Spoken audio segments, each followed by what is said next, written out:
And welcome to the show. It's Lee Michaels and the crew. It's Thursday night, 9 o'clock on the East Coast, 8 p.m. in the Midwest. Out here on the West Coast, it's just a little after 6 o'clock. Thank you for joining us today. Every Thursday we do it at this time. It's called Thursday Night Live with Five Guys and You. You are the major part of this show. And I want to thank you for taking the time to be a part of the show and participating. You can chat with us in the chat room. Tell us your thoughts.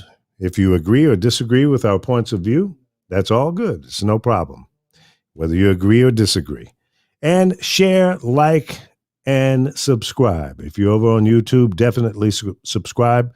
We're trying to build up our YouTube base, and you can help us out by subscribing. Thank you again for joining us, and let me bring in the team here one by one. First of all, Dr. Ron. Hey, man, how you doing? What up? What up? What up? How y'all doing, man? It's Thursday night, man. I'm so excited, man. I'm always excited to be here, man. You know, I'm just glad you guys let me hang out with you. Yeah, no problem. The invoice is in the mail. Thank you. Thank you. We definitely charge you for being a part of the show.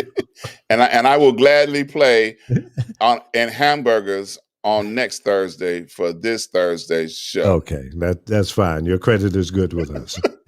What are you talking about tonight? Man, we're going to have a special guest tonight, man. I got a young lady coming on board to talk to us about, we've been, back and forth, having this conversation about community and policing and things of that nature. So I got somebody that's going to, on the front line, come and help us out with information. All right.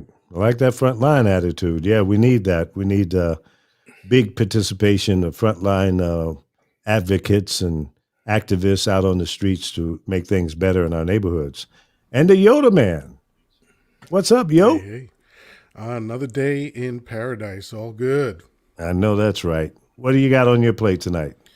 I'm going to piggyback on Ron and Chris because Chris has got a doozy tonight, so I'm just going to ride along with you guys. All right. You're going to be the man rider sitting on the shoulder, the commentary response man.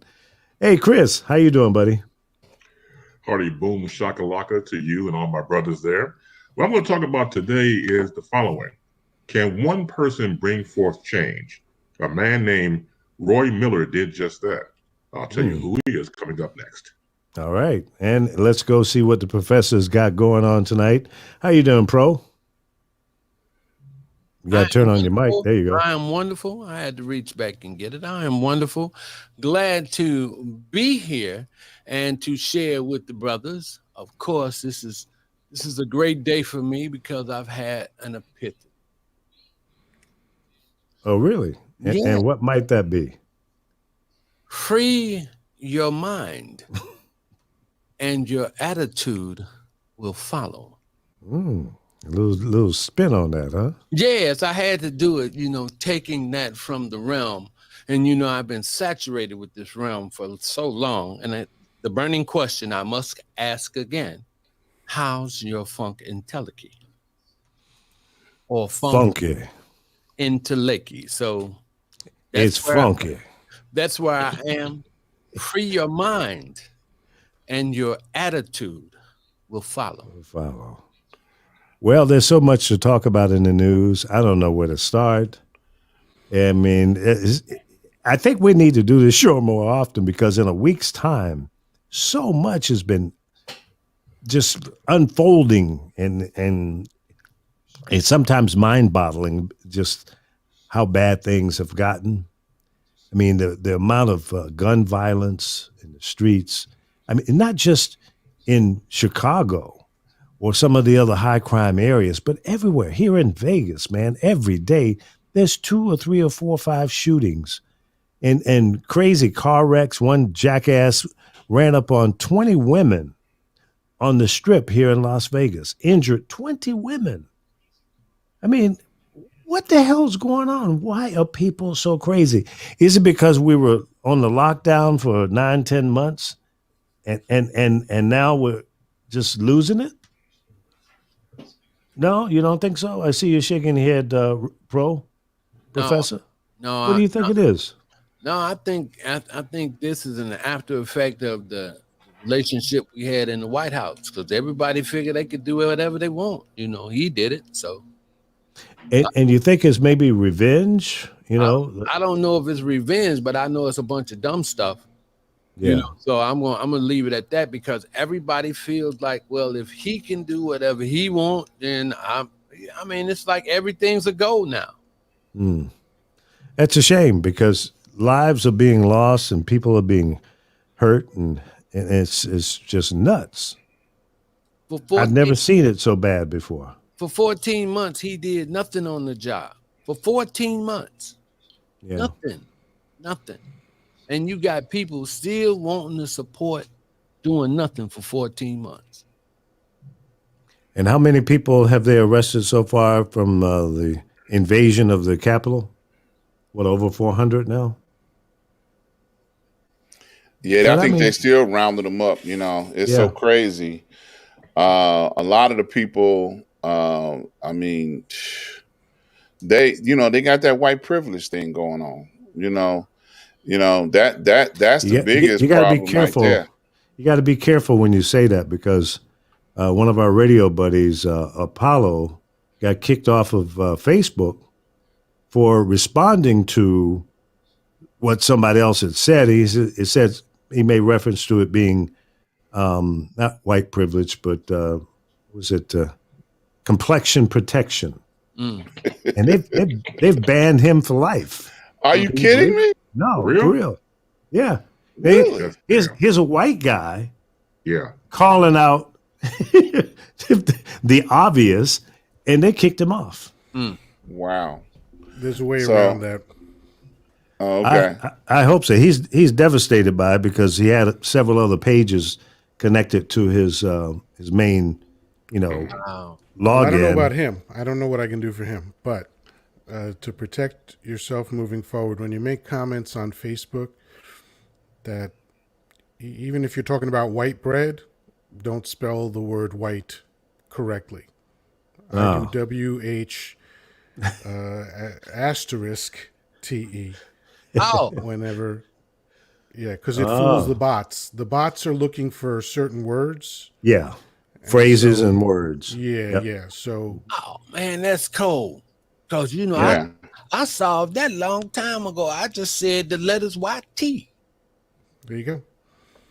So from now on, I will make reference to people of privilege, and just leave it right there. Y'all fill in the other part. People of privilege. YT. YT. That's it. Hey, Yeah. can we define what that is? Because Uh-oh. I've heard the people of privilege say this every time that I've brought this up. I've learned how to counter it, but I'm curious as to what you guys think. They say, "Hey, I had to work for everything that I've ever gotten. I don't have any privilege." What do you say to that? They're naive or think you're stupid. Well, what is privilege to you? What how do you explain that to someone that doesn't understand? Well, I think that most people use that phrase when we see things that happen and people of color get locked up, shot in the head, should be out there, or in my bag, locked up, shot, choked, knee on the neck, and then people who are doesn't have the same melanin in their skin, do the same thing, and they get an escort home, or hey man, get out of here, dropped off at Burger King. Right. So So if that's- I might summarize what you're saying, and correct me if I'm not summarizing you accurately. Some of what privilege is, and maybe most of what privilege is what doesn't happen to you, what you don't have to experience. Is that a fair statement? Yeah. Yeah, I would That's- say yeah. so. Yeah. Because this is how I explain it. I give an example of everyday life that virtually every adult I've ever met has experienced. I can't think of one person that hasn't gone through what I'm about to describe. And that is being pulled over by a police officer. right? That's happened to everybody. If you drive a car, you're getting pulled over at some point in time, right? And from conversing with certain people, the ones that have privilege, and asking them, what goes through your mind when you get pulled over? And usually it's like, oh man, I get frustrated because I'm going to be late now. I get upset if I think I'm going to get more points on my license. I really don't want more points on my license. My insurance might go up. It's just a hassle. That's what they think. So I ask them, did you ever think that this could be the last few minutes of your life? Never. Never occurs to a certain segment of society. That's privilege. Not having to worry about that kind of thing is a privilege. It's got nothing to do with how much money you make or whether you struggled or not in life. Everyone's got to work for what they get. It's got to do with that. And the other thing, an added layer to that, is something that we've talked about on the show before. We've all referenced this, especially those of us with sons. One thing that people of color have to explain to their children is how to behave when you get pulled over so you are not murdered by the police. And that's a shame that we have to do that. For the people that never have to explain that to their children, that is a privilege. I yield my time. Yeah, that's very true. I totally agree with the gentleman of Chocolate Yoda. It's a shame that we have to do that, but we do. Because we love and care for our family members. And it's a shame that we have to have a different standard than other people. And it's a privilege not to be encumbered by any of that. Yeah, exactly. But other people have to want to try to at least have communication. And at times we have communication breakdown between other races. Or just some people don't give a damn and don't want to even learn about the experience or try to understand. When I was younger, my family and myself used to go on summer vacation like most families did. So one time we went out to Wisconsin in the summertime and was a part of this vacation. Various people, had come from Milwaukee and, of course, the surrounding suburbs and states and cities. And so I met this guy by my age. I was like 13 at the time, about 13 in the 80s during the decade. And so he was white. And we got a chance to hit it off, good dude. And then I realized we were talking about certain programs, and he liked, the A-Team. Now, I liked Mr. T, but I wasn't like into Mr. T like that. And then I realized every time he talked to me, hey, man, let's go play some golf. Hey, man, let's go down and get something to eat. And I said, why the hell are you talking to me like, oh, you think because I'm black that I had to relate to Mr. T? I said, dude, let's settle down. So, first of all, I'll learn how to play golf for the first time. I've always wanted to play golf. I'm learning about woods and irons and, how to keep score. And he told me, hey, man, get on the back nine. And I was like, dude, slow down. And apparently never been around black people before. We all don't talk like this. We don't have our hair in a mohawk, and we don't have gold chains around our necks like that. So once I sat down to talk to him about it, he came around. He apologized. He said, I don't hang around black people. I'm sorry. He was trying to be kind. But once we broke that barrier down, talk just like anybody else. And so we use that as an example because I think certain people get nervous, obviously. They don't want to cross the bridge or come to the point of maybe having more in common than not in common. But that takes the person or person involved who want to hear what the other person is going through in their lives. Going back to what you said, Yoda, about privilege. If you don't have that in your life, you have no idea what the person's talking about. It must be great to get into your car and not worry about being pulled over and not fearing for your life or having that conversation with sons and daughters nowadays. You see what happened to men and women of color. It has to be a whole different dynamic, which it is. But if we're able to have an honest dialogue about what people go through, we can start breaking down those barriers if the person wants to listen. Yeah, they got to want to dance, and if they don't want to dance, then it's not going to be a change. Nothing's going to change. So hopefully people will get it. Chris, why don't you bring us your topic now? And I think that'll be a nice roll into kind of a bridge. I didn't even say nothing, man. Oh, okay. Well, go ahead.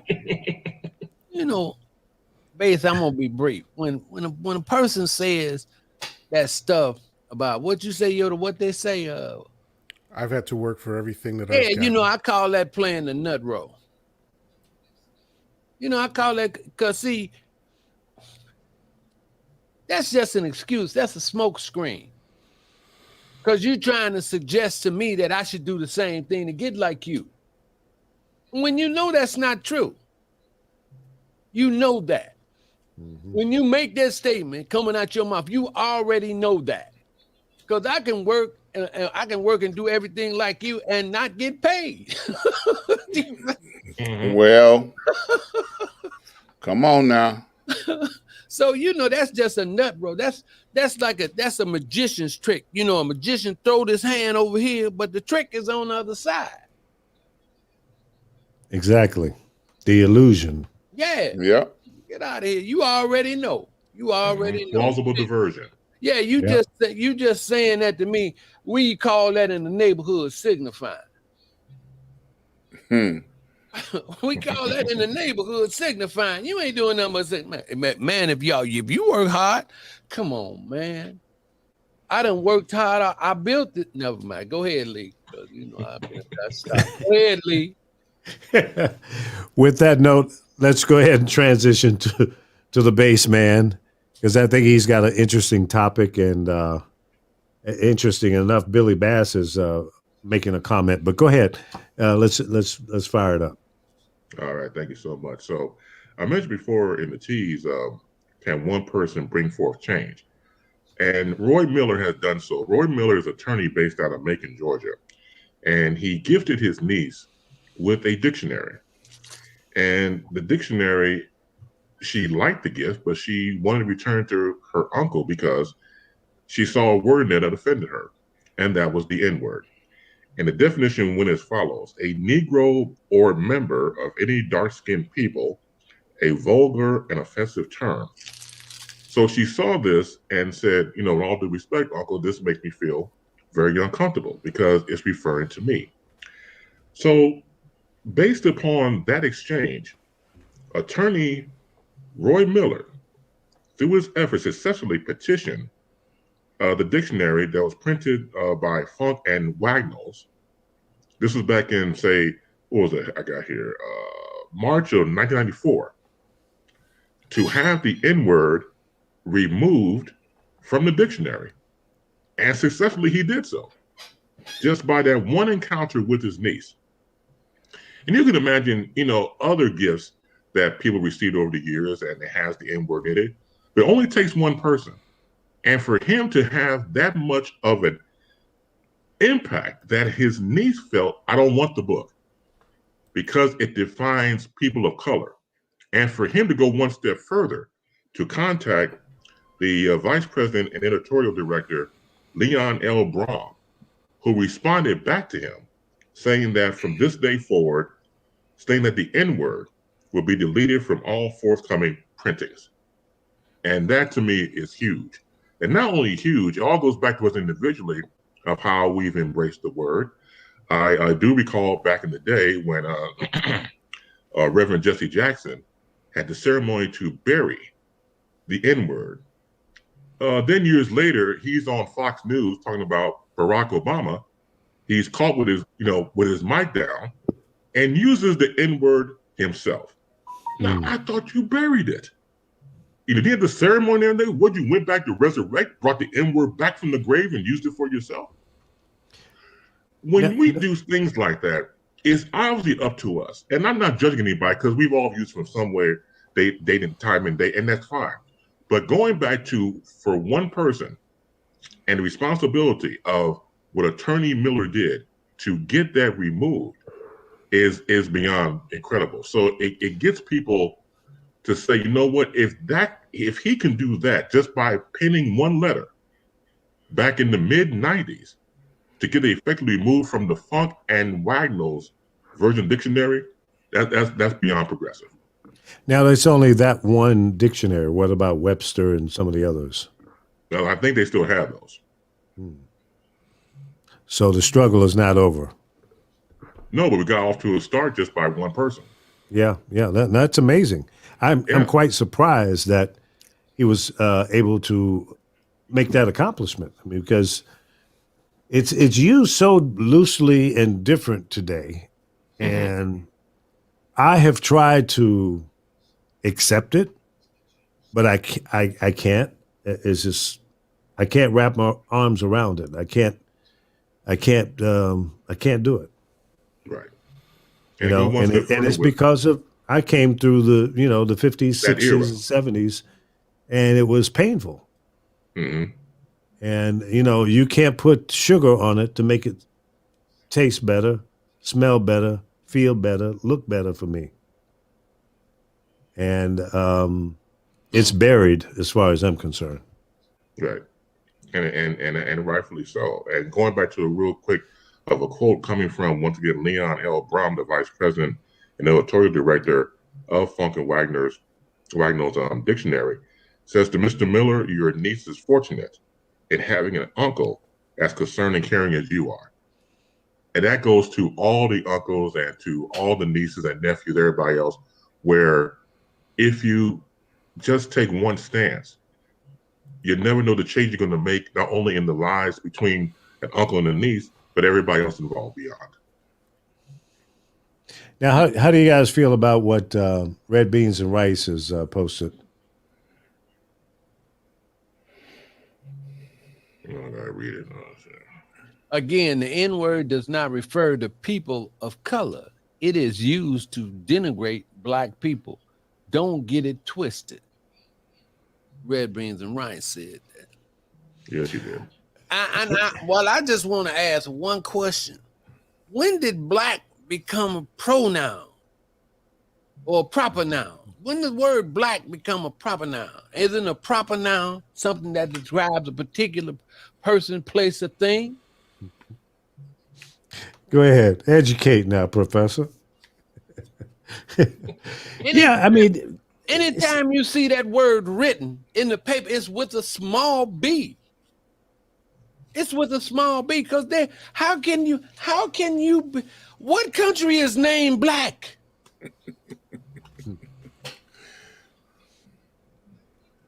I mean, just tell me what country is named black?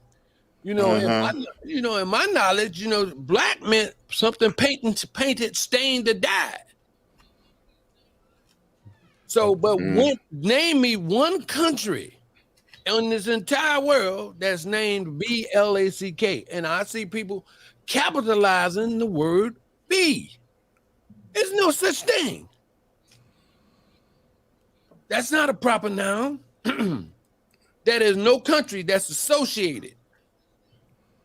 There's no country that's associated with black. None. They got Nigerians, Rhodesians, Kenyans, Ethiopians. I mean, I'm just saying. And anytime that the journalists write that word comes with a small b, referring to us. You can look at any paper right now, anything you got. When you see that word black and it's referring to a race or a group of people, it's with a small b. But if you talk about the Irish, the I is capitalized. If you talk about the Swedish, the S is capitalized. If you talk about Italians, the I is capitalized. So what country is named black? I yield the rest of my time. so there lies the problem in your mind, right? Right. So there's no way around that. I mean, because either you call yourself Americans, then you can get the capital A. If you call yourself Black American, You did let the first one got to be a small b. so it's no win. None whatsoever. So they tried to make it cool, call it Afro. We were double A. Yep. Well, Okay, hold on. Now, Red Beans and Rice said it has officially changed. Doesn't have to be associated with the country. It can be associated with people. Or what is it? Yeah, I think that. Yeah, it must be people. Yeah. All right. Well, I'm cool with that, but I'm not gonna buy that because I want to be associated with a country. Because that's how your rights are, that's how you get recognized in this country. That's why other foreigners can come over here and put a store in my neighborhood. Because they have a country of origin. We're the only people that accepts that we don't have to have a country nowhere. So I mean, I'm gonna go. You can go along with that, but I'm not. Because I want to know my nationality. And what does officially mean anyway? I mean, are we what body decided? I don't even know. I don't know what any of that means. I mean, so this is what I say, folks. But look, listen from my name should indicate where I come from. My last name is Miles. There ain't nowhere in the world I'm Irish or I'm from Ireland. That's the origin of my name. But that was taken from us through the period that we went through. But your name should indicate where you come from. If your name is Steinne, you're German. If it's Ski, you're from Poland.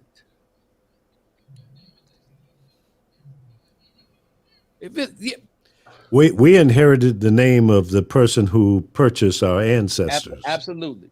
So that's what I'm saying. We were lost at that juncture, at that moment. Things completely changed. Your identity was lost. It's like the movie with Kunta Kinte. That's right. That's why they cut his foot off, because he had to relent and say it. I mean, I'm with you 100% on that. But like I said, I ain't nowhere in the world that I'm going to ascribe to being a capital B. It's an interesting topic. We could do a whole show on this. Yeah. Mm-hmm. So I'm gonna table this for now. We have a guest here, and Dr. Ron, this is your guest. So do the intro. Yes, I know for the last couple of weeks we have been talking about the subject of what goes on with policing and community activities in our community, and we have the honor and the privilege to have with us today Ms. Delilah Goree, who has a community organization in the city of Chicago. Her organization has been responsible for being on the front line, trying to deal with violence in the community. She has hosted events such as No Crime Day. She has done many events of that caliber throughout her, community activism. She's also good friends with a friend of ours, Gus Redmond, because Gus has worked with her with, many of the organizational things that she's done in the community. So we'd like to welcome to the show today to give us some of her opinion on what we can do, and give pointers to what everybody can take away with some of the things that they're doing and use it in wherever they may be throughout the country. So, Ms. Goree, welcome to the show. No, thank you. Thank you for inviting me. It's an honor to actually be on with you all tonight. Just briefly, what I do is I deal with a lot of the seniors and I deal with a lot of the youth in the community. It started off working in Inglewood. I spent majority of my career as a police officer in Inglewood, and we just felt the need that we needed to do a lot more in the community because, of course, right, the community looks like me, and so I wanted to make sure that we gave those kids opportunities to go outside of the block, because, you know, a lot of kids in certain communities, all they know is just the corner store, and they go on that main strip in their community to go shop and sightsee. So what we did was we created a radio program out of Kennedy King College. We had Harold Lee Rush as our radio personality for the kids. So it's like, this was like a summer program. We did it for like 6 weeks. The parents had to come out, nothing out of their pockets. We actually went to the stores and asked the stores to, like, you know, donate, to buy shirts and donate food for the kids every day. So every day we had the restaurant make food, and we took the kids on trips, like taking them downtown. Like, these kids never ever been downtown, some of them. So it was just amazing for them to go downtown. So we took them to, like, you know how old this is. So we took them to like let them sit there, be with the personalities, talk to these people that they actually hear on the radio. So we ended up taking them to Springfield. But what I did was, there was a twist, because, you know, youth, they don't respect our elders. So I combined my youth with my seniors. So a lot of the seniors I had, you know, their kids are grown, they stay out of the town, and some of them didn't have grandchildren. So I paired those children with those seniors when we went on that trip to Springfield. And the kids got to, when I ordered the food, I had the youth bringing the seniors their food. So it's like, you're showing them respect and you serving them. So it's like the seniors have a personality of looking at the youth like they lost and they damaged, because some are, but they need to be redirected. If you don't show them, then they don't know, right? So those are the type of things that we did. We also brought in a father-daughter dance from our organization. So I brought that in within the police department. What that did was, it turned a lot of heads and it bridged the gap. So if that young lady didn't have a dad, we asked the mom to get the uncle. If there was no uncle, we asked them to get the brother. And if there was just nobody, then that's when the police came in. We wanted to use the police as the last resource. So those police officers escorted those girls in, as well as the dads. And the dads some of them were out there in the street. But guess what? While they were doing this dance, this father-daughter dance, they were able to bond with the police and see it on a different level. And these young ladies and the mothers that were there and the fathers was there, it was a whole different atmosphere from what you see in the street. Now you see this whole community coming together. Excellent. So what do you think the effectiveness of this interaction with the youth that you had? How effective was it? Would you say, was it very effective? Some of the reports, what are we getting? Feedback? Yeah. Are you using a laptop? Yeah, I'm using a laptop. Do you have some earbuds that you could plug in? Or headphones? I don't have it. No. Is it a lot of feedback? Is that bad? Yeah. What's happening is the audio from us is coming back through your microphone, and there's a buzz in there as well. Okay, Did you on your StreamYard? Did you make sure you click the box for echo cancellation on your microphone?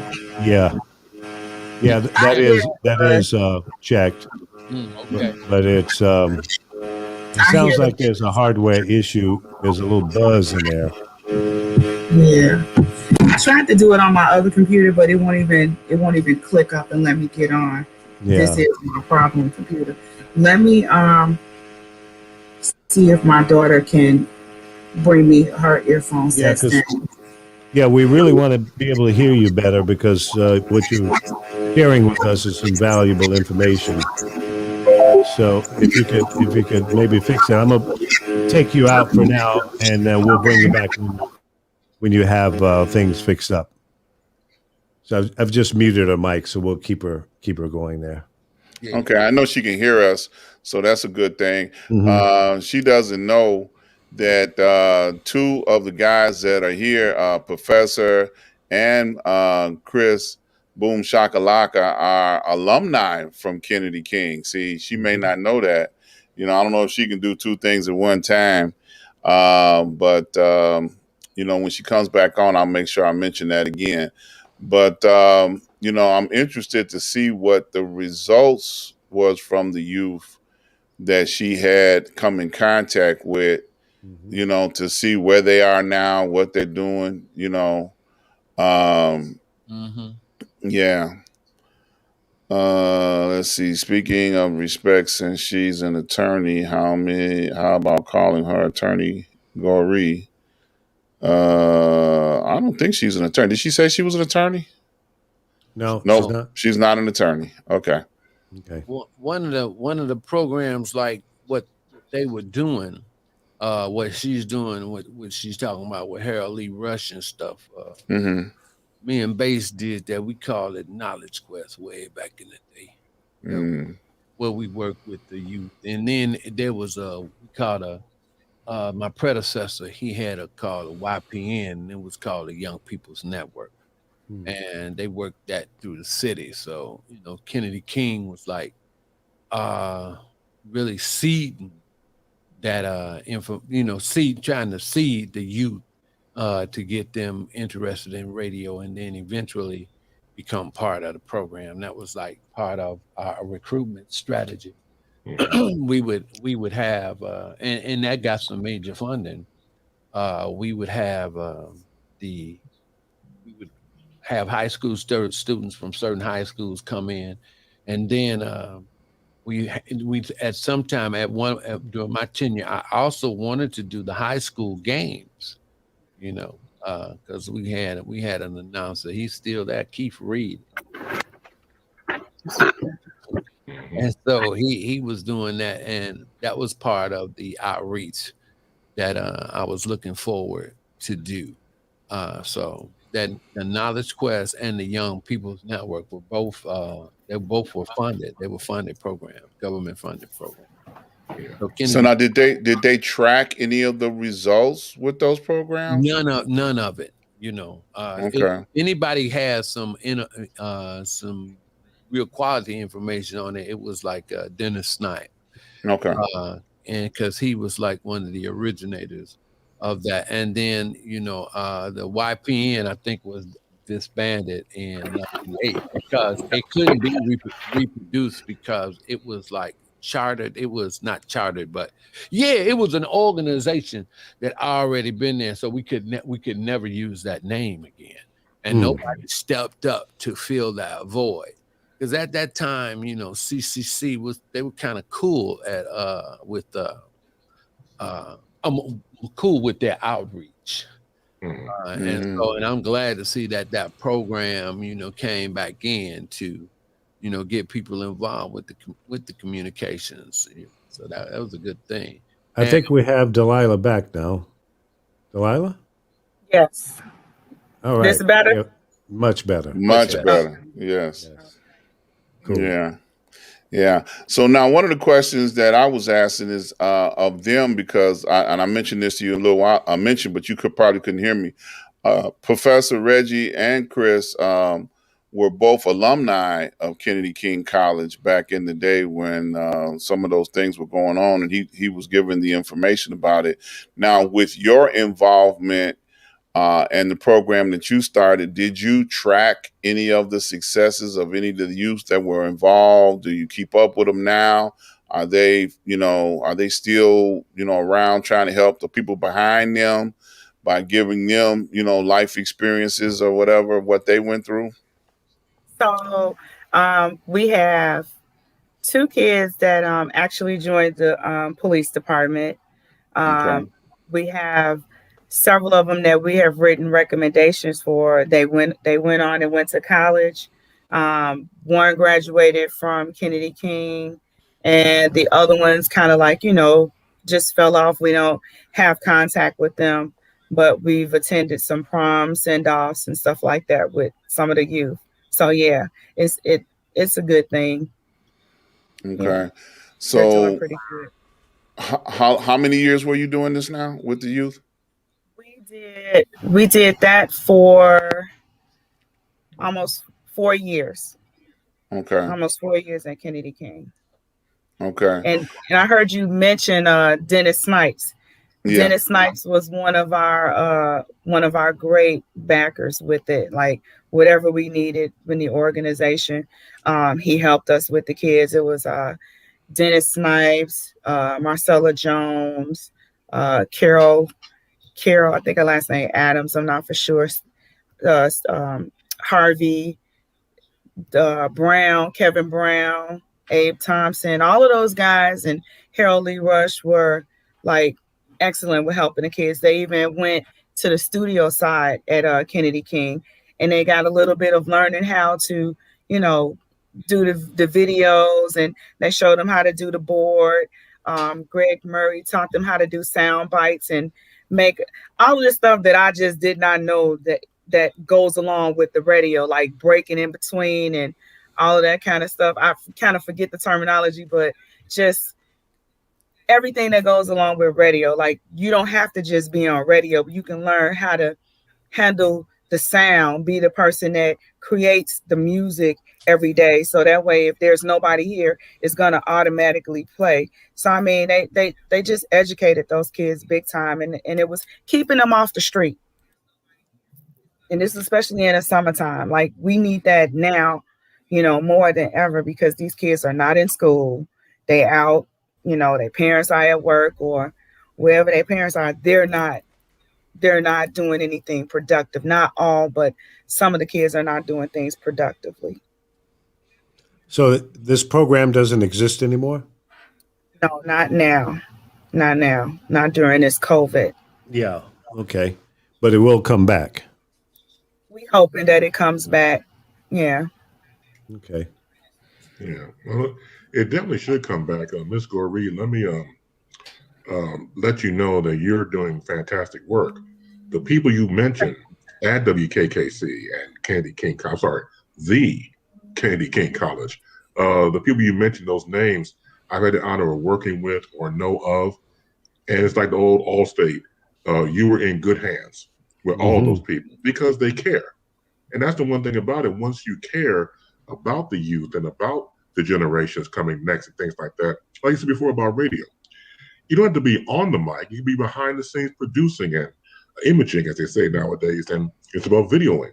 Someone's going to connect to something, but you have to be in that environment and a nurtured environment on top of that. So everything has to come together in some way, shape, or form. So just the fact that you were able to take that time to care, to set up the environment for these younger people to be involved, that's just a fantastic start. And again, someone who probably does not know what they want to do, has some idea of what they want to do, being in an environment, get a chance to experiment and take it from there. So thank you so much. Absolutely. I echo the same sentiments, and myself being a former station manager at Kennedy WKKC. I ran it for some years, and some of those programs, like I was deaf on that program, wanted to get the kids there, especially having community volunteers, anything that we could do to help push those youth, get them more involved with radio and programming. That it was started off with the Young People's Network, and then we had Knowledge Quest. And that Knowledge Quest program was like every Friday from like 3, they kids had it from 3 to 7, I think. Yeah, it was 3 to 7. One of my students went on, one of the students in the program went on and went to Tennessee State University and is doing radio. One of the, and like one of the graduates and one of the high school students there was in the program was my first cousin. And I didn't even know that on my granddad's side. And so it was a lot of things we did and a lot of things that happened because I used to call it the little station with the big sound. And we definitely tried to do things, doing something good in the hood of Inglewood, because, Inglewood had always had that bad stigma. It was always bad, Inglewood this, Inglewood that. But, there's a gentleman I know that lived on 57th Street and Normal, who's a professor at Harvard University. I was a professor at Howard University, and we both came from Inglewood. So all it takes is for someone to care. And I applaud you for caring for the youth and showing them a way, because showing them the way, because people trying to tell them, people trying to tell them, you don't need to listen to radio. Radio's not this, radio's not this. That's the best thing. It's still the most personal of all mediums. It's still the most personal, and we should not give it up. We should not give it up. So say that about the radio. So what we did, one of the things that we made sure was that these kids got in groups, because we wanted them to learn how to work together and come to ideas. So we had them do politics, speak about politics, speak about crime in Chicago. The other set spoke about school, and then we talked about the news, what happened on the news, and what's happening in sports. And each week they would change the different topics. Absolutely. And on Mondays, they had to come in and work together collaboratively in that group, because we're showing them you got to work together in order to get on this radio and speak. Because everybody want to get on the radio, but you got to know what you're going to say. You got to know what you're going to do. So that Monday, they got everything squashed. So then at the end, we give them so many hours. They got to stand up and tell us what they're going to talk about on the radio. So when they come in on Tuesday, they go right on in and they get on the radio and they speak with Harold Lee and they do their topics like as if they're on the news. And it was just to look at them and see like they felt proud and confident in themselves as to what they did. You give them that opportunity to express themselves. And then the way they talked about school and how, like, I started making them look at the news, my partner and I. So when they started looking at the news and they started saying, it was like, man, I'm looking at the news and I didn't know that this was happening and this happening in my neighborhood and this and that. I say, yes, because you're supposed to be aware of what's happening at all times, because you never know. It could be something happening right next door to you. And y'all like tunnel vision. Y'all go outside and just go up and down the street. One of the greatest supporters at Kennedy King College throughout the years was the vice president of media sales at BET, Louis Carr. And his brother Jeff, young brother Jeff was at Kennedy King College, and investing in the youth, giving them different types of programs. When the new youth and the high schoolers came to me, I'd send them to Chris. Y'all got to do news first. You couldn't even talk on the radio. You couldn't even play a record unless you'd had to do news first. You had to talk about what was going on in your local area. No music, none of that. Well, if a person was pretty good at, getting acclimated to the board, but their talk sets definitely had to be about news, and they had to rewrite them. And anybody that got on the air while I was the manager at Kennedy King College, they could not do a show first until after they did news. And so that's why Bass was there with Mr. Bass was there with me, because he taught them how to do the news. Mm-hmm. That's what happened to me when I got there. And I thank you for that again, because this was back in, I got to KKC as news director around March of 1998 during this time. And, Professor was the operations manager, and he made it mandatory. Now, once again, you talk about teenagers who don't want to do anything news related. I mean, someone kicking and screaming, "Oh, Mr. Bass, I want to know that damn news." All right, to tell you what you just said to me, type that out 25 times. So, I had to make them learn it. But it got to a point, eventually, when you get into something new, and they started to do it, and they bought into it. Hey, Mr. Bass, I'm sorry. No, it's all right. No, you were John, and you didn't want to do no goddamn news. I got that. Take that same kinetic energy and put it into your work instructor doing news, sports, and weather. Once they bought into it, it was a great rotation of various students being a part of it. It was fantastic. So my question is, all right, with the experience of what you had in relationship with Kennedy King, what is it that you see on the front line right now that we need to advise people how to try to help as many young people as we can now? Because that is the root of a lot of the trouble that's out there, young people, and not being able to reach them, not being able to talk to them So you're on the front line. You know, you've been on the front line for a while now, and you've had a passion for this. So what is the best gold nugget you can give us all, no matter where we are right now? I would say that we basically everybody, it takes a village. We have to go out there. We have to talk to these kids, get these organizations, bring them all together collaboratively, and just go out in the street and have events and fairs and have, organizations to sign these kids up, and even the ones that have been incarcerated that can't get a job. I deal with a Safer Foundation. I call them when I do stuff out in the street. When I get off work, I pick a date and I'm off, and I'll just go out the street and do like food boxes. I'll go and have one of my lodge brothers to go pick up the food. We'll get like 500 boxes of food, and we'll go out on the corner, and I'll have a Safer Foundation come out, and they'll have their paperwork, and they'll, guys to come up, and it would be like, you need a job. Are you a felon? And if you say he is, be like, hey, sign up right now with us. We're going to help you get a job. They get a bus card, and they come down to Safer Foundation, and they help them get jobs. So these are the things that we got to do. We got to stop talking and just get out there on the street and just do it. I don't like dealing with people that do this. On my off day, this is my off day. So I know that I'm going to get these 500 boxes of food to distribute to the community. So come on out, bring your organization, bring Gen Care, bring all these senior citizen organizations, bring the youth programs, whatever you got, and we're going to get these people involved. When they pick up boxes, this is the best time to talk to them.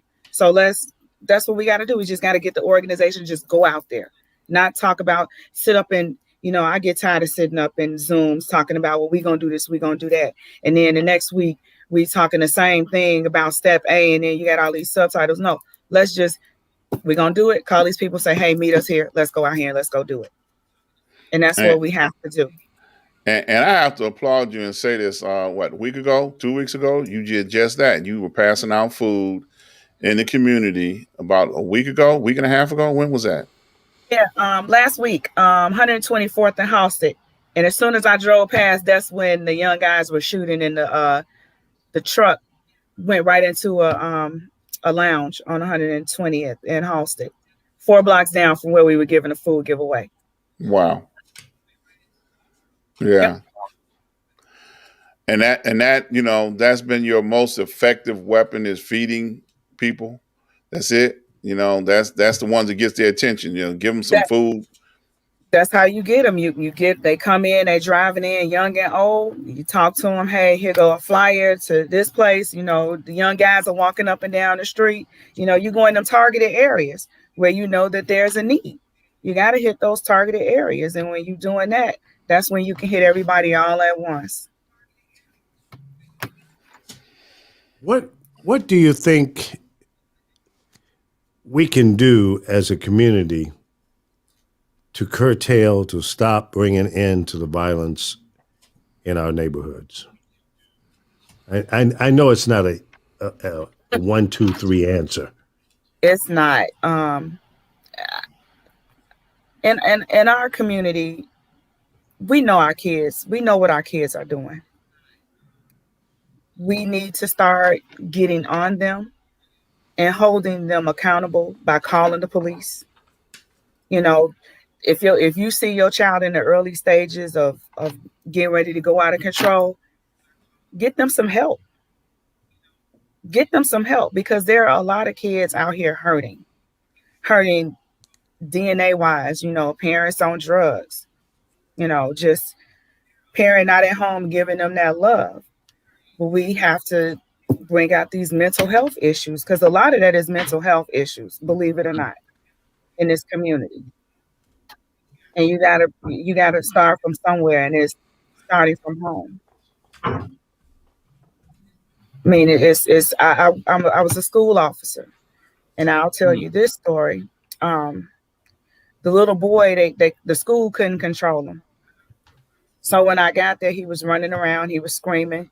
He literally pulled the water fountain out the wall, and this little boy was about 8 or 9 years old. Running around the school, he was cussing. I don't give a F. F y'all, ain't no MF gonna touch me. And because we officers are trained, we're crisis intervention trained, so we deal with PTSD soldiers, we deal with everybody that's going through mental illness. So I was able to calm him down and talk to him, but I had to wait for Saz to get there. And of course, the mother, she tired of coming back and forth to the school. You call her, she wasn't even answering the phone. So there are problems. Because she had given up hope. Is it because she had given up hope? She was tired. She was tired. Yeah. As a mother, you're tired. If you working all the time, and I take it that the father was not in the picture because there was no number for the father, no mention of the father. So, you know, you're a single mother and you trying to work, and your child has issues, and they need to be addressed. And I can only imagine that it's hard. So that's why I said we have to start at home. If we know our children have issues, then we need to seek help. If we can't help them ourselves with the discipline and talking to them, and none of that is working, then we have to go to that. And you think about it, back in the days, our grandparents were saying, we don't go outside this house to go get help. We're gonna pray on this. Well, I'm sorry. These kids need help. They need counseling. They need somebody to talk to. I don't think that they all need to be on medicine, because I think that's a poison, but that's another topic. But I just think that we have to realize that some of these kids now, they need help. They need help as far as counseling. And then when you don't help them, guess what happens when they get older? It elevates and it gets worse. Will they accept the help? Well, that's when you have to start early. And that's what I'm saying. You got to start at home. From when you know that your child is not listening and not responding and acting up in school in 2nd and 3rd grade, find out what the root of the problem is. Go get the help. Go get your child evaluated. And a lot of parents are in denial that there's a problem with their child. And then what happens?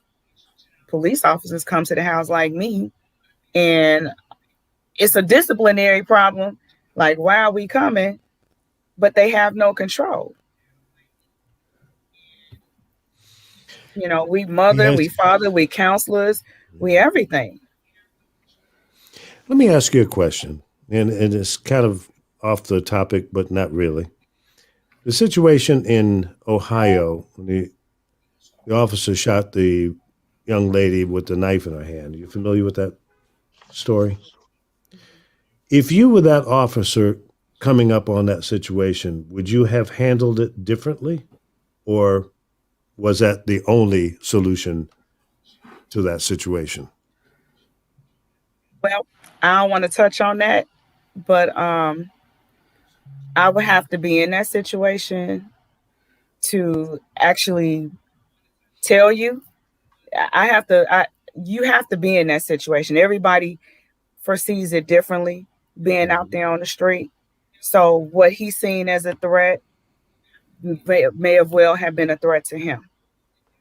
It may have been a threat to me, and it may not have been a threat to me. So, yeah. Spoken like a true politician. No, I think she gave a good answer. I accept that answer. What I say, and I mean it, you know, it's your comfort level.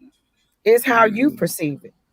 Just like with the Toledo, and I don't really want to get into details about that either, but because I'm not a professional to speak on that.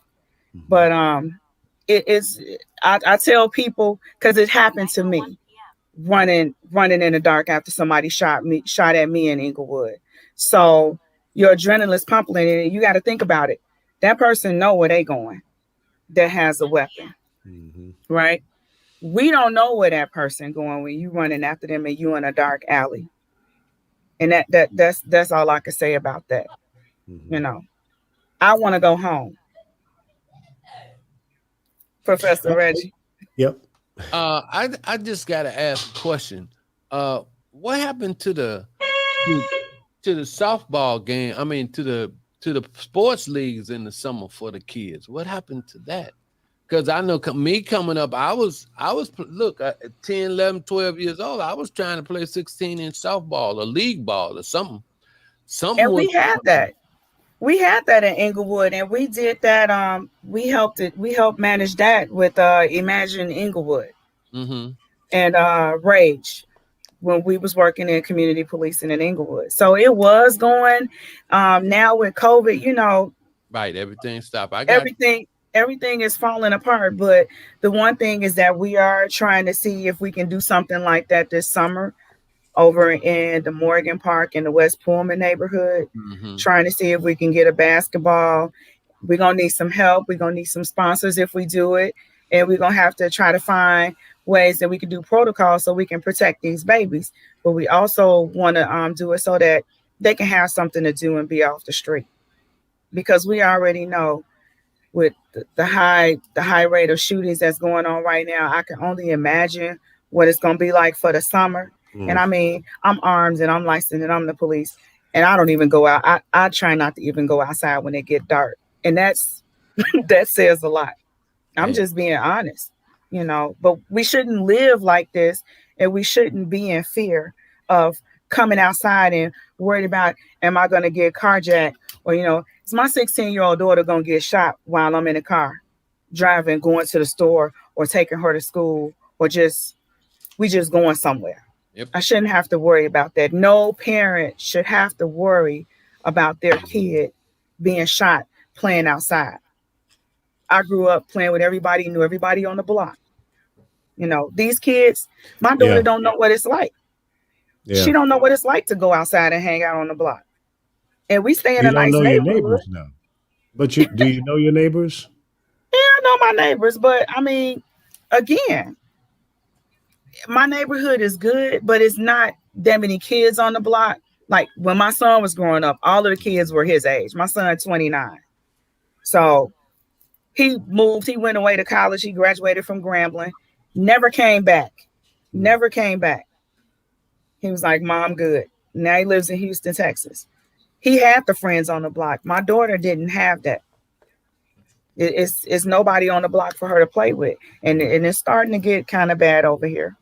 Man, I got a 14-year-old and she can't go anywhere unless I know the person, wherever she's going, her friends. I got to know their parents. I have to know the girl. I have to know that was a 14-year-old, huh? That was a 14-year-old coming in and getting them spot. Yeah, I'm talking about you and see. You see that parent jump out at him? He was like, yeah. I got a 14-year-old. Get out. And so that's. You talking about me? And that was her response, because she coming over here grinning, wanting to smile and get in here and put her head in there. I knew that, but no, she can't go out, and I gotta talk to wherever she's going. Even at school, I gotta talk to the parents where this party is going to be at, or where this party is going to be, and then is there a place? Do you have a place for her to chaperone? Because I'll come in there and drink me some wine with you while my baby's there, but I'm not going to let I'm fearful. I got that fear. Because I even had to mention to her, about Hadia Pendleton and and things like that. This girl did this thing in Washington, come standing on the bus stop, and I take my baby to school now, the days that she go, I take her. And then when she gets out, if I'm like 2 or 3 minutes late, you stay in the doors, you by the doors, or so, and stay close to the inside as possible. Don't be out there because, it's like the Wild Wild West. You never know when. Yeah. Speaking of the Wild Wild West, let me ask this question. I don't know if you can or can't answer it or not. I know in Chicago, they traditionally say that the general catch-all answer is everything is a gang problem. You being out there on the street, being aware of what's going on around you, is it really a gang problem to that magnitude like they like to say? I can't answer that because I honestly, you got cousins fighting with each other. Is that a gang?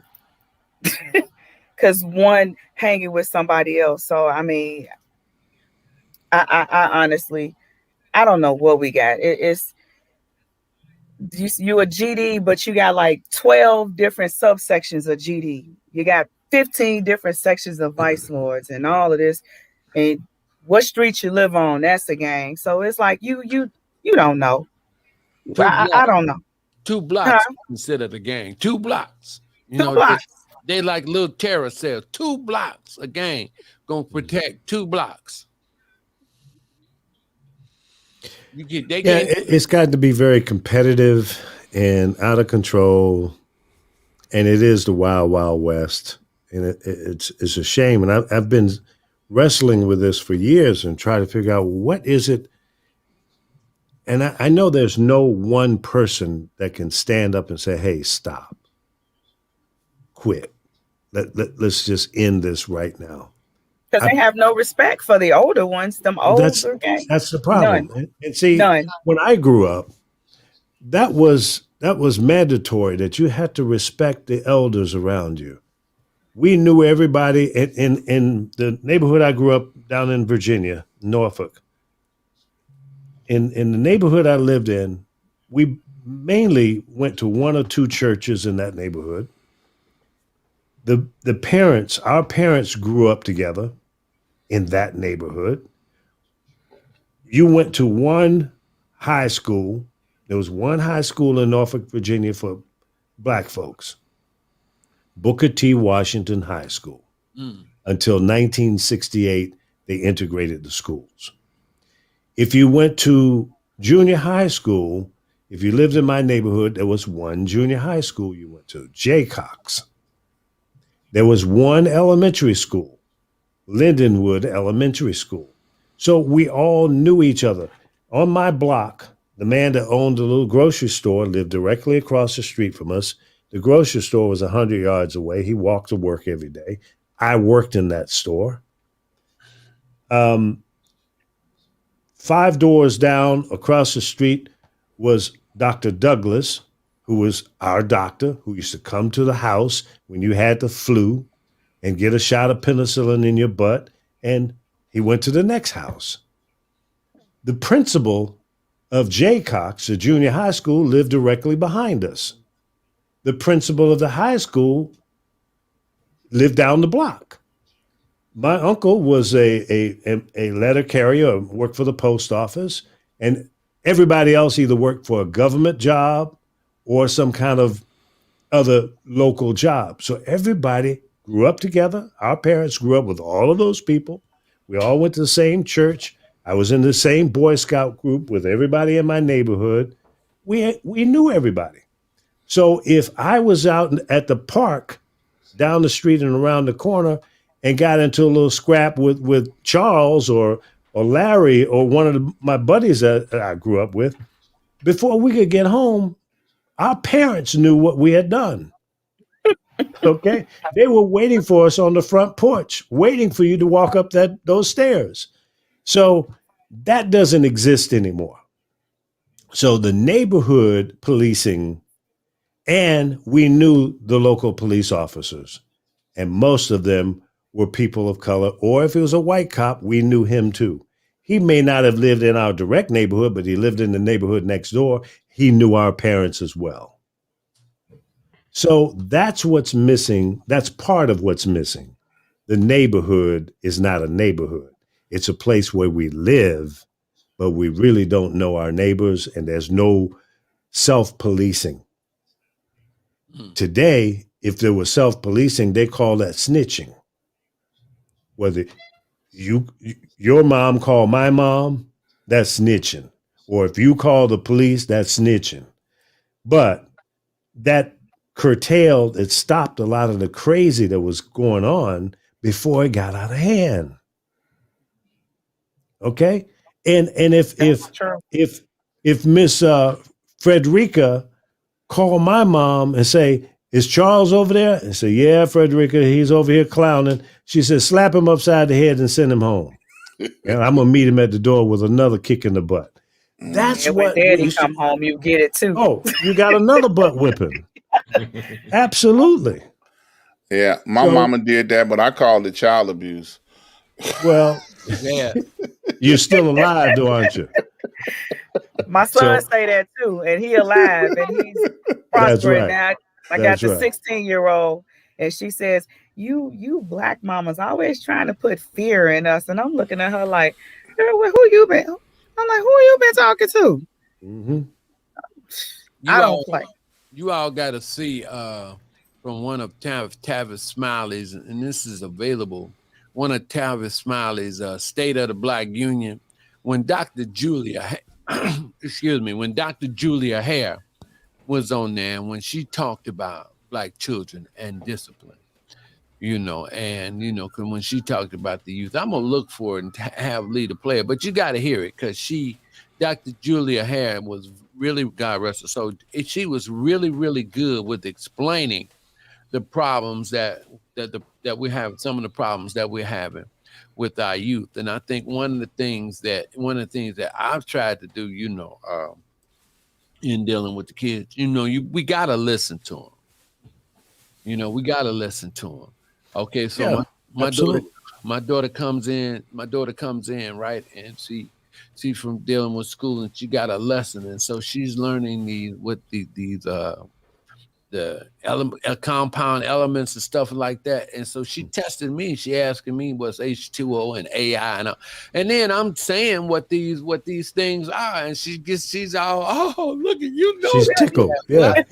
Yeah, I You know. cool They dad. think we don't know. They think we don't know. I know a little something, but the fact of the matter is that for the next 6-7 days, that's what she was doing. And she kept doing that. So I told her to go to that big library called Google, and look that up, and then learn all of those elements, memorize all of those elements, and keep going further with that. See, we kind of like, get pushed out of the game, or something gets pushed out of us. But Louis Carr, he said something profound, and it just busted my head wide open. We got to keep telling our kids that they are inherently great. Oh my God. That's crazy you say that, because we were outside yesterday at night, and my daughter was like, "Ma, look at the stars." And I'm like, you know about the Big Dipper and the Little Dipper? And she said no. And I'm like, how you not know about this? I pay all this money for you to go to school. You don't know they don't teach you the Big Dipper and Little Dipper. And so I started showing her and explaining to her and stuff.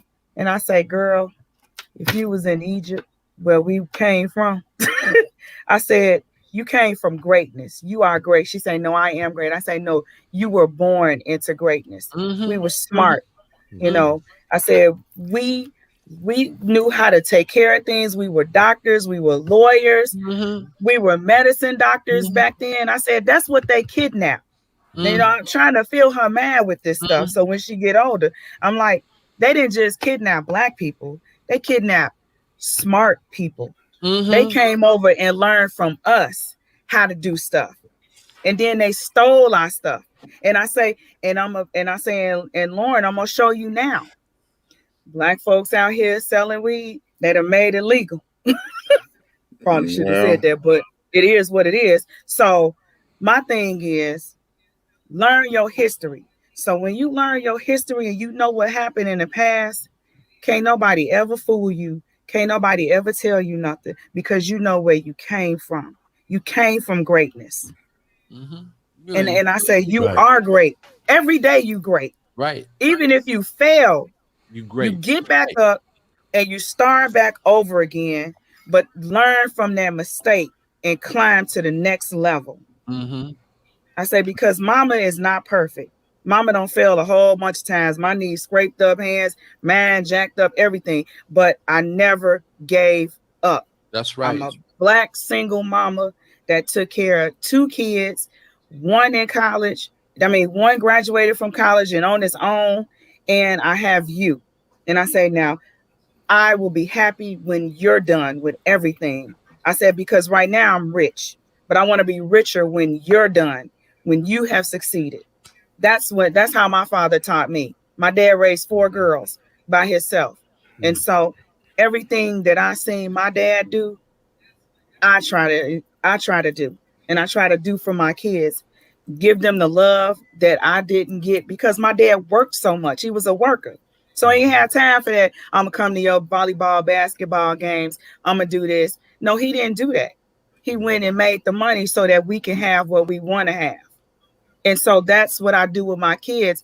But I add in that love and I spend time and I take them and I do things because I work 3 jobs and I don't know how the heck I ended up managing to take care of my kids and still giving them that love and nurturing and spending that time. I had my days set where I needed to be with my kids.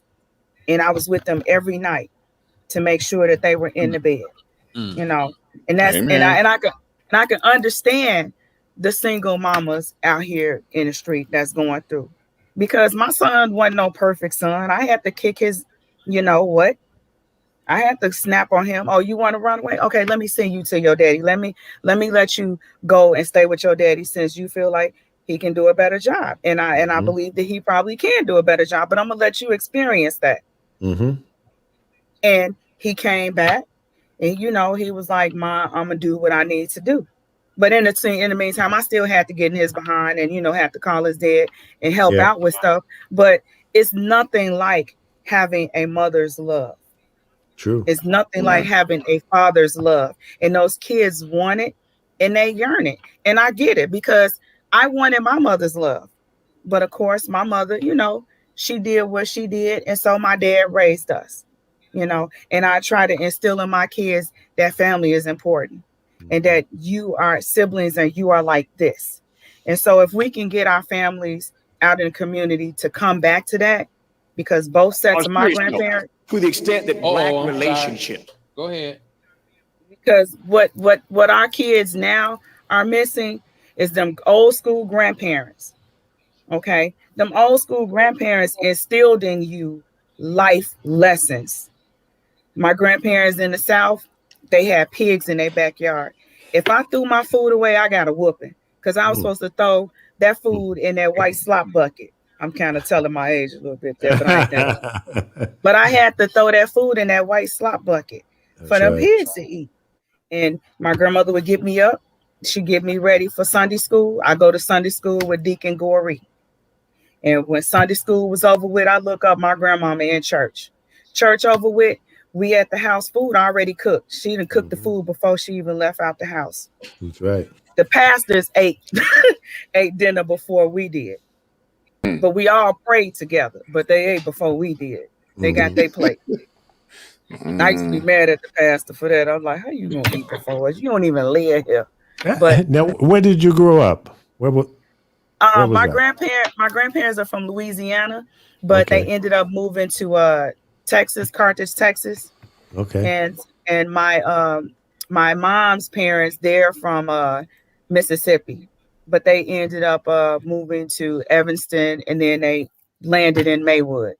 So I mean, I had great grandparents, both sets, and that's what molded me. They stayed together, both sets to the end. And I mean, I think a lot of my grandparents' upbringing made me who I am, and just the experience that I went through in my childhood to get me to understand what a lot of people go through on the street.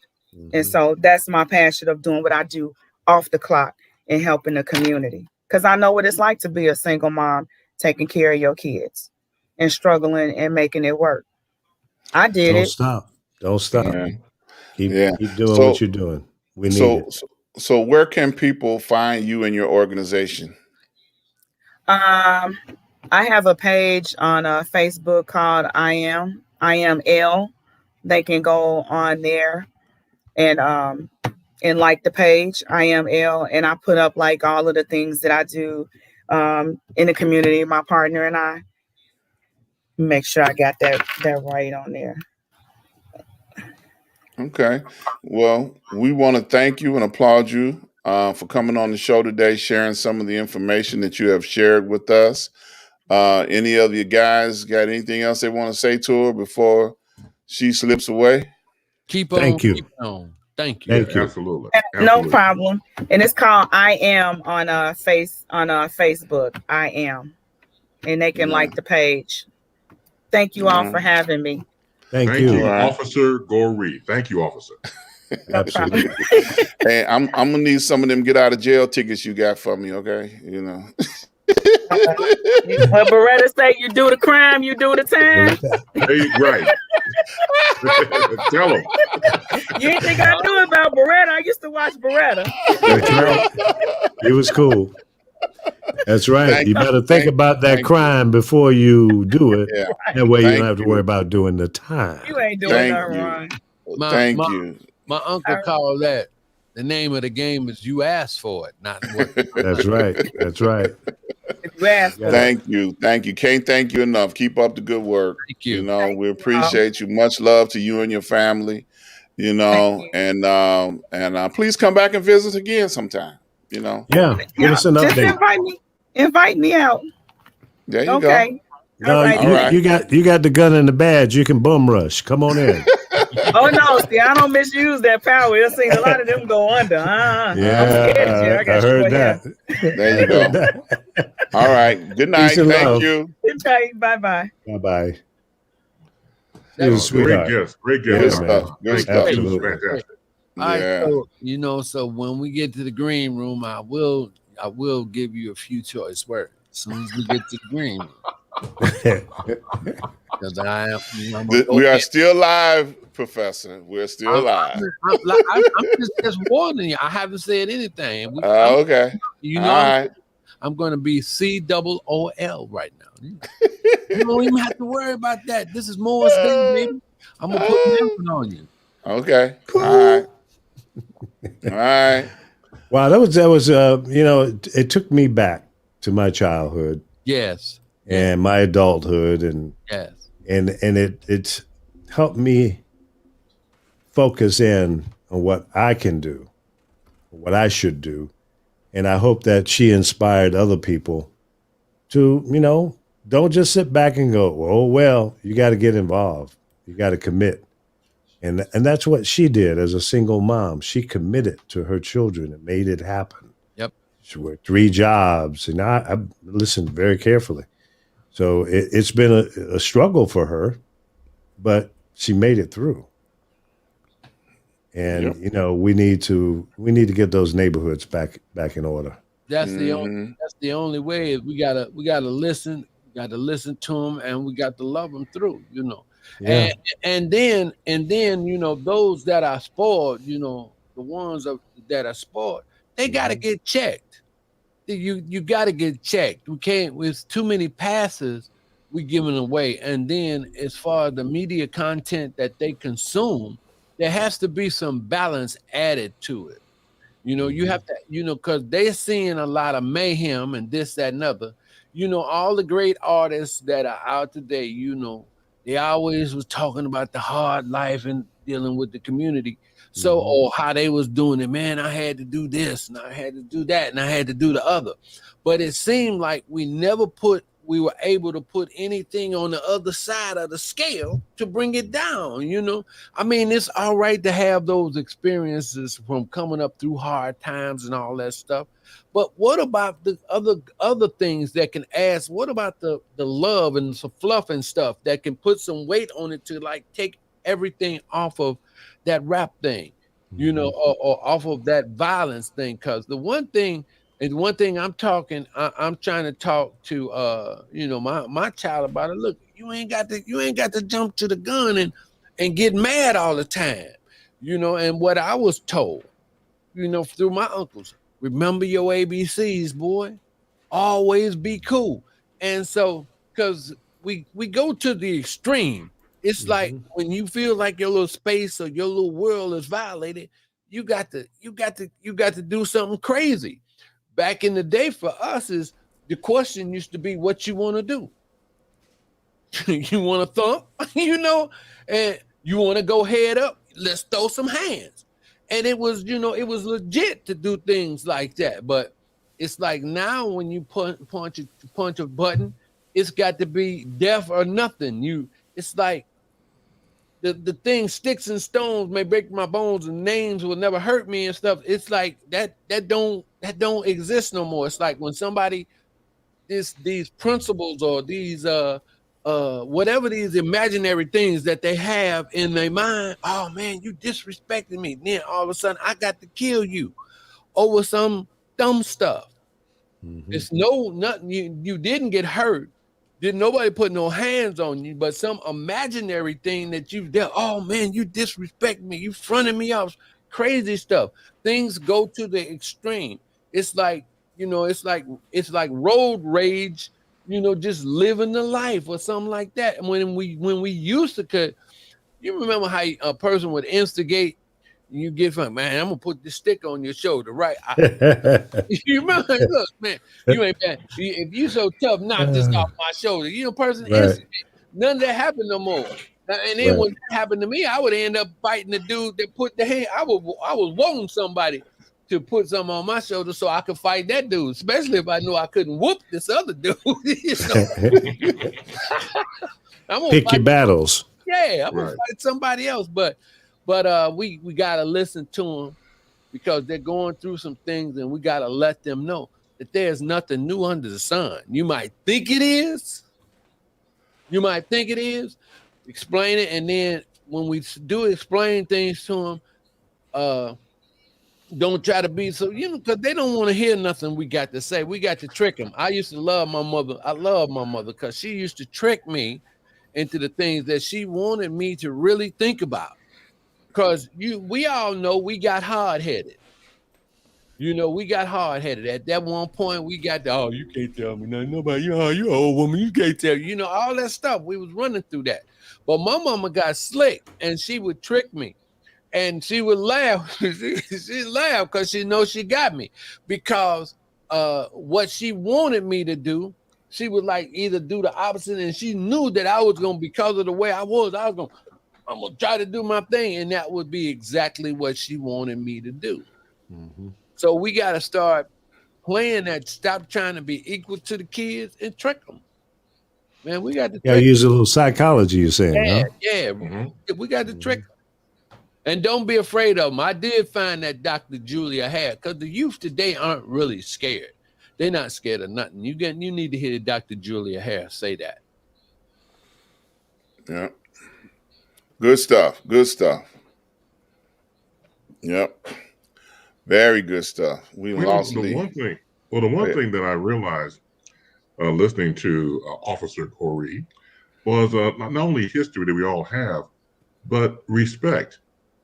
And, respect nowadays, just don't hear too much about it. Like, reminiscing as Lee was and everybody else. So I was coming up in the 70s and 80s, and I lived in South Shore, middle-class neighborhood. And a lot of the gang members, this is going back to what they call themselves, the Black Keystone Nation. A lot of the gang members I came up with. So, I never judged. We played basketball together, got older, went out and drank beer together, everything else. And I just remember how sometimes they'll try to put that hardcore gang image on me. Hey, what's up, bro? How you doing, man? Oh, come on, man. We used to run big wheels together. So I don't want to hear that stuff, man. So we start to laugh at everything else and go from there. I also remember, once again, respect factor. If we're on the sidewalk in the summertime and a mother and children would come by, everybody would pave the way as they park the Red Sea, let them go by and take off our baseball caps while they walk past. Because that's what we did. Right. And that's because somebody told you that. And someone gave you the knowledge, look, there's a respect factor of the things to do and not to do. A quick story about in the same neighborhood, a good friend of mine named Abe. So Abe became a gang member, got caught, went to prison. He was protected by the gang members, the Black Keystone Nations in prison. The one thing they told him while I was in prison was, they told him, look, while you're here, get yourself your GED and make something of yourself. We're in here for life, but you got a chance to make something of yourself.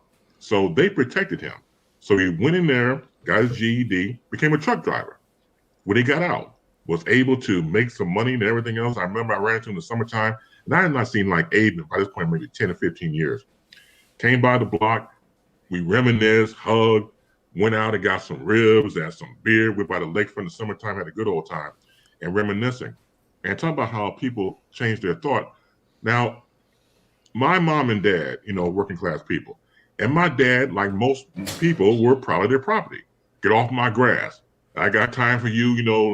People walking my grass and everything else. So of course, people made fun of him. But look, my voice. You think my voice deep? My dad's deep his voice was deeper than mine. So as a kid, I had to have a lot of underwear changes. People scared the piss out of me. So having said all that, that same booming voice going towards the kids in the neighborhood, and we're sitting there reminiscing, and Abe was like, "Man, I owe your father an apology. By the time my dad passed away." I said, "Why is that?" Man, even though he was cussing our asses out, he was more like a father to us than our real fathers. And I was like, man, I never thought about it like that. But see, once again, you just never know the influences that you have on people when you go back in time between when you were a kid and when you were a teenager to when you were becoming an adult and became an adult. Your mind changes, and your mind allows yourself to evolve if you allow yourself to do that. Right. And just the fact he said that, just said, look, man, I gotta apologize to your father, man. He was close to being a real father to me. I didn't know my own father. So you just never know these nuances in life that happen that way. And I hate to say, unfortunately, that was the last time I saw Abe. He went home and he passed away. Mm. And that stuck with me ever since because he was just getting his life together. Yeah. We take life for granted. You know how life is and everything like that. But just the fact that conversation I had was the last one I was just so proud of him. Coming from where he came from, being in the streets, going to prison, getting his act together, becoming a truck driver. I missed him so much because I knew where his life was going because he was on the right track. But you just never know the influence along the way. Mm. Chocolate Yoda, you've been quiet. What's happening? Oh, I met a man 19 years ago who said to me that he only spoke to improve upon the silence. So sometimes it's better to sit back and listen. Well, that's true, which kind of goes along with some advice that my dad passed along. He said, son, when you walk into a room, don't be the first person to speak out loud. Walk in and get the temperature of the room. Find out where the conversation is before you start running your damn mouth. So but I do have a question. All of these, beautiful, nostalgic Hallmark comments that everyone's been making, and it was kind of interesting to listen for the last 45 minutes or so, because I heard things that seem on the surface possibly contradictory about how the youth have no respect and they act this way and they act that way. Two questions. One, who is it that raised the youth of today? Isn't it us? And number two, regarding respect, what if your elders don't deserve respect? That's your number two question was never an option in my family. Whether you didn't like Big Mama or Uncle Bill or whoever, you never disrespected them because that was a position that they held. Now you can go home. If you go to Big Mama's house and she did something that you didn't agree with or whatever, you want to go home and have a discussion with Big Mama's daughter, my mama, then okay, then you could do that. But you were never allowed to disrespect Big Mama or Grandpa. Fair enough. So then question one, since we've been somewhat critical of the youth today. What's question one? Who raised them? Man, I got you on that. That's good. I mean, and listen, I say that all the time because Billy Preston made a song. He said, nothing from nothing leaves nothing. So I agree with you. Okay, so some of that responsibility does go on us. But then again, too, it only goes so far because then a lot of times our youth are subject to other influences that we don't, because we spoiled them, we allow that. A lot of stuff has to be monitored. It has to be monitored. And I agree with you 100%. These kids did not birth themselves. Ain't no which came first, the chicken or the egg. Nothing from nothing leaves nothing. You cannot make any number stuff out of, you cannot add anything to nothing. Yeah. Well, So I I appreciate don't- I that don't- answer, Professor, because I hear people of our generation, just constantly criticize, the quote unquote youth of today. And that's always my question is who raised them? I mean, Well, I love it. I think that depends on who you ask that question to. That's right. If you ask that question to someone in my age generation, my answer might be different than someone who might be 40 years old. Because a 40-year-old mom and dad is a part of the hip hop generation because hip hop, they grew up on. And now, don't take what I'm saying as a negative towards hip hop, but it does have influence, along with rock and roll and some R&B, and music has an impact on our lives and our way of thinking and all of that. So are we saying that there are parents that don't have more influence over their children than hip hop? Yes, I would say that. Yeah. And especially if that parent is a single parent, whether you're male or female, mom or dad, and you have a kid or two, and you are working 12 hours a day away from the household, and the kids are at home, they're listening to what they want to listen to. They're on the cell phone with who they want to be on the cell phone with. They're playing these crazy games. So there's a lot of influences that you, mom or dad, or both, have no control over. And that lies another problem. Now, in my generation, when I came home from school, there was an adult in the house, whether it was my dad or my mom or my older sisters or an aunt or neighbor. I had to report to someone. There were no cell phones. We had a telephone, a landline, and that was our only communication with mom or dad outside of the household. But we had someone that we had to answer to. And if not, the rule was you take your butt in the house, you work, do your homework, you can have a snack or whatever, and you stay in the house. You do not go out under any circumstances because I said so. And that's my house rule. And you respected that. But today, if you say that to a child, I'm not sure it's going to, whether they're going to adhere to that, whether they're going to respect you. So that's the failing of the parent, perhaps. Of course, absolutely. So when you look at different generations, as generations go on, things get lost from generation to generation. Those values that were instilled in my generation, maybe the 10 years after me, maybe 15 years, since then, it's really, really diminished a lot, I think. Because I don't hear the parents having the same attitude, not all, some, maybe most, have the same attitude that my parents have. Now, ladies and gentlemen, not one parent ever has a degree in parenting. You don't go to school For that. to learn how to parent. Right. Right. It's not It's taught. interesting that we've been around for 300,000 years collectively and haven't been able to figure this out. And what I hear from every successive generation is how terrible the new generation is. Of course. Socrates complained about the youth of today, and that was 2,500 years ago, roughly. Of course. So maybe a lot of that is just perception, and there's not that much meat on that bone. If every generation is complaining about how bad the new generation is, then why hasn't society collapsed by now? It is collapsing. Maybe.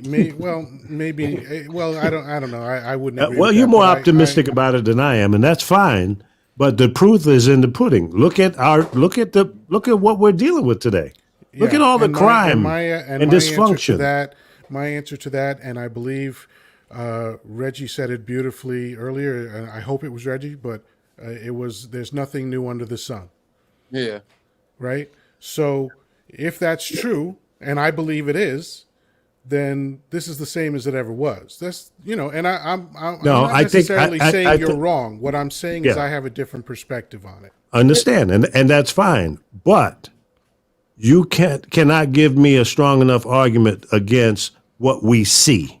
What is happening today is worse than what it was 10 years ago, 20 years ago, 30 years ago. So then the crime level is out of control. That used to go on. Where's the slavery that used to go on? I mean, again, if we're talking about what we see, what did people see 100 years ago? What did people see 200 years ago? That you're right, but we're not talking about that particular subject. What we're talking about is what you're talking about, which is the idea. No, we're not. We're talking about two different things. Absolutely. Okay. Two different things. Enough. I'm talking about family raising our kids and the responsibility that we have.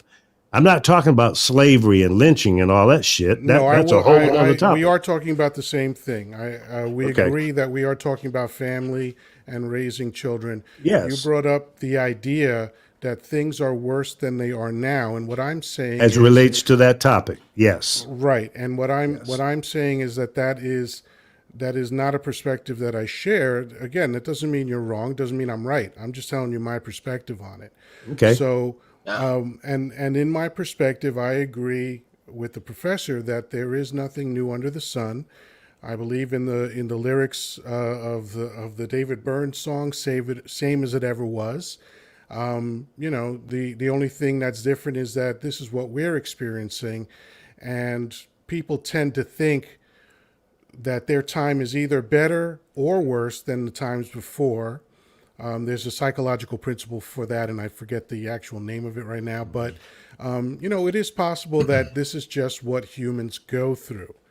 And it's not necessarily worse because, if we're talking about just things that people see and things that are going on, I think a strong argument can be made that people in the past have seen way worse things than what we're seeing. You have children? At the very least, that they've seen things, they're seeing the same thing that they used to see. And I'm sorry, did you ask me a question? Yeah. Do you have children? I have a child. Okay.